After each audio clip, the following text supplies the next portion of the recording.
How to patch your microphone inside Davinci Resolve. The most common way of adding a microphone on your audio is going to the Fairlight tab right here. Then you can expand this window. Now your mixer is visible and on the top side on the audio channel number 1, for example. So if you want to patch it there, you can select no input and then select input. On the left side you will see the available microphone that you can patch, and you can just highlight it and then go to the downside and select patch.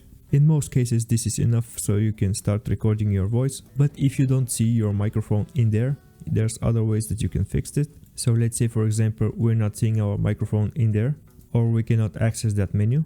One way we can do it is that you can go to Fairlight right here and then select patch input output, and it will open the same window and you can access your microphone from here. And since you're doing it from this menu, you need to tell Davinci on which audio channel you want to add it. So I'm highlighting audio channel number 1, left and right ear, and then I'm selecting patch. But if still you don't see your microphone in here, there's a third way you can add it. So if you try to patch your microphone in here and you don't see anything on this side, or you see a wrong microphone that you don't want to use, you can always go to Davinci Resolve. You can press then on preferences and then select video and audio I/O, and then on input device it should be set it on use system settings. And that means is that Davinci Resolve is going to recommend you a microphone that is used by your computer by default. And if you want to use a specific one, you can select the drop down menu and select the microphone that you desire. And that way you're telling Davinci Resolve that every time you want to input microphone, you want that specific microphone to be set as a primary preferences for this software. I hope the video was useful. Thanks for watching and see you in the next one.